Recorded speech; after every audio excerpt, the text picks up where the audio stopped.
Hello and welcome to day 2 of the Halloween Craft Countdown, where I'm releasing a brand new Cricut project every day for the whole month of October. Today we're going to be making these paper lanterns, and these luminaries are really cute and very simple to make, and you can put fairy lights inside them to make them glow up when they're on your shelf. So we've got 3 different designs and all of them are free SVGs for you to be able to download. So the first one we've got is these little bats. And then we've also got some Halloween ghosts.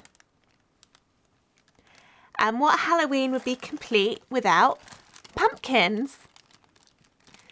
So all of these match wonderfully and they'll look really nice lit up on your shelves for Halloween.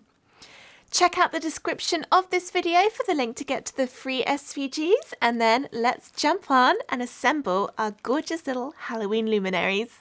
Once you've uploaded your chosen luminary SVG into Design Space, it should look like this.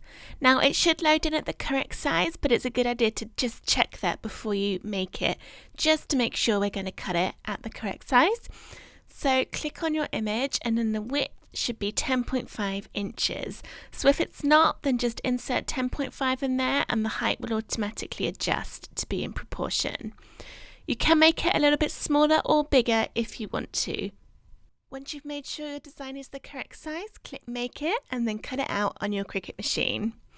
I used 160 GSM cardstock for mine, which is quite a light cardstock, and I would recommend going for lighter cardstock over the heavier because it will be easier to put together and bend into the circular shape of the luminary. So here are my pieces cut out, and I need to stick some tissue paper to the back of my lantern so that it's going to fill all these holes with the tissue paper that the light will then shine through. So I'm going to get my tissue paper.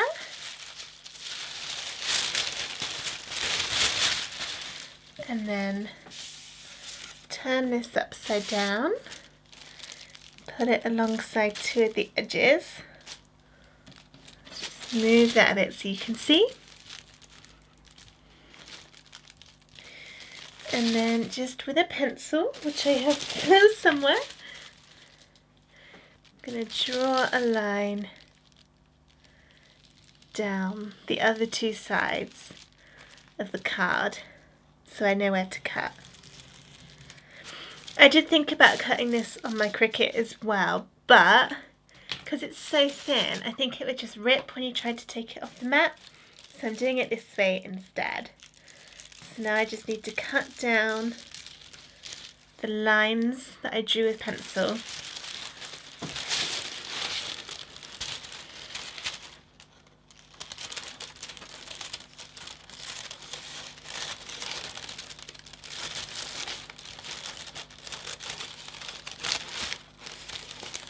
There we go. So it doesn't matter if there's creases in your tissue paper, but just try and flatten it out as best you can. And then bring your design back in. And then we're going to stick this to the back. If it overlaps a little bit, then don't worry too much, we can fix that later.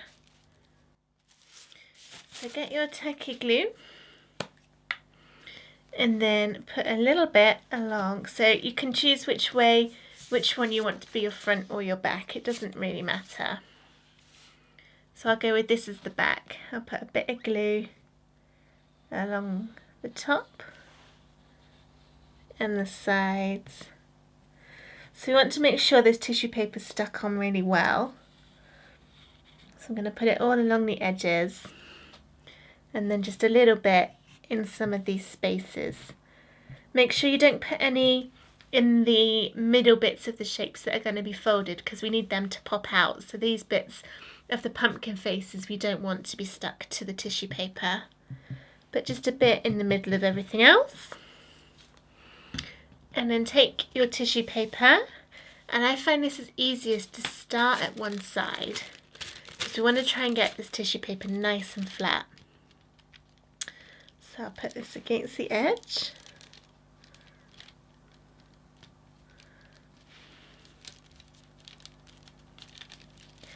And then carefully lay it down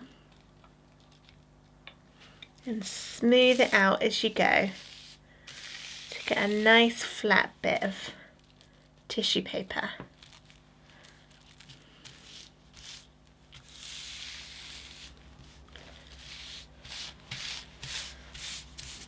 Here we are. So I made mine a little bit wonky, as you can see, so when I turn it over I have a bit overlapping. I can just trim this off with my scissors. There we are, and just see if you have missed any. So I have missed a little bit just here. The neater you make the bottom, the better it will stand up, so try and get the tissue paper all cut off on all of the overlapping bits. There we are. Okay, so that is all nicely. Then what we're going to do is the thin bit of card that cut, we're going to stick to the top, and this is to neaten up that top edge so that when your lantern's on display you're not seeing this messy bit of tissue paper. Instead we've got a nice solid bit of orange. And just make sure you've got the top the right way round, and then I'm just going to put a bit more glue along that top line.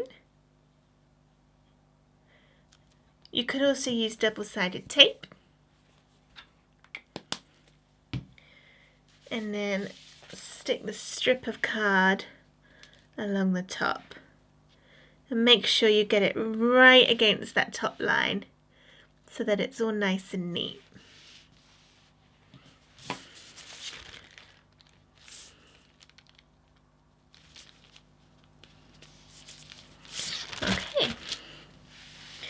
Going to give that a second to dry, and whilst that's drying I can prepare the sides. So we're going to need to turn this round, and one side of the edges has more of the coloured gap on one side than the other. So on this one, this has more than the side over here. So we're going to stick it this way around, but it doesn't really matter which way you decide to stick it. So I'm going to put my double-sided tape down here. And for this part it is easier to use double-sided tape than glue, as it comes together a lot easier. So as soon as you press it together it'll stick, whereas with glue you might be there holding it for a while. So this time the tape is going on the front of the lantern, and I'm putting it down the right hand side. Just one strip of double-sided tape all the way down. I've missed a little bit at the top, so I think I'll just add an extra bit.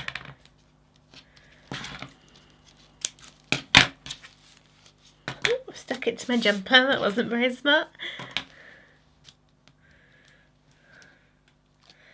Okay, so now that has all been released, so the sticky is showing, I can just turn it upside down again, and I'm going to fold it into a circle shape and just gently fold it, so I'm not bending it into, I'm not actually folding it harshly, so there aren't any fold lines going to appear.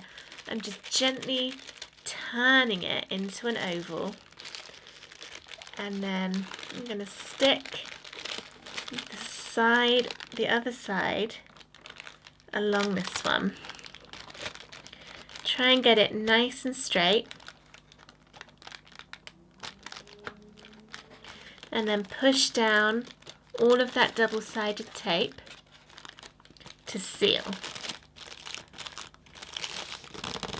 And then when you turn it up you can see the shape you've got. So if it's not quite circular enough, just gently push it in and you can make it look a little bit more circular.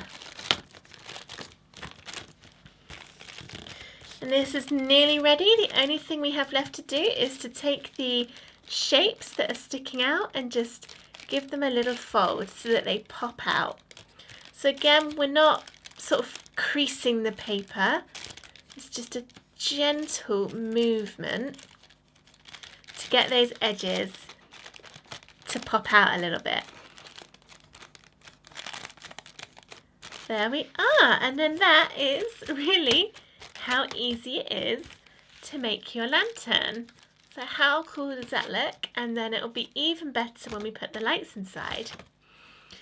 I found the best type of lights to use are these ones, which are actually meant to be put in the top of a bottle, and then the lights would hang down inside. But I like them for this because they're really bright and there's lots of different lights. I originally tried it with tea lights, so obviously battery powered ones. Do not put real candles in these because that is a huge fire risk, but battery powered ones should be fine. But the battery lights weren't quite bright enough to light it up with the tissue paper inside, whereas these ones, they get really bright, so it does show. And because the battery is contained in something small, it fits inside really easily. So you can just put the lights around the battery thing like this, and it'll all stand up. You might need to bend it a little bit, but then when they're all there, you can just pop your lantern over the top like that, and it will shine all the lights through. So I'm not sure if you'll be able to see it very well on the camera. You can a bit, but just see how those lights are all coming through. And when that's stood up, it will look really pretty, especially if you pair it with the other two designs, so the ghost and the bat, which I will show you now. I hope you enjoyed this tutorial. If you did, please give it a thumbs up and subscribe to my YouTube channel for the rest of the countdown to get one new video every single day. So head on over to my website if you want to get the free SVGs for this lantern and the other two as well. They are all completely free, and the link is in the description of this video. So happy crafting and happy Halloween!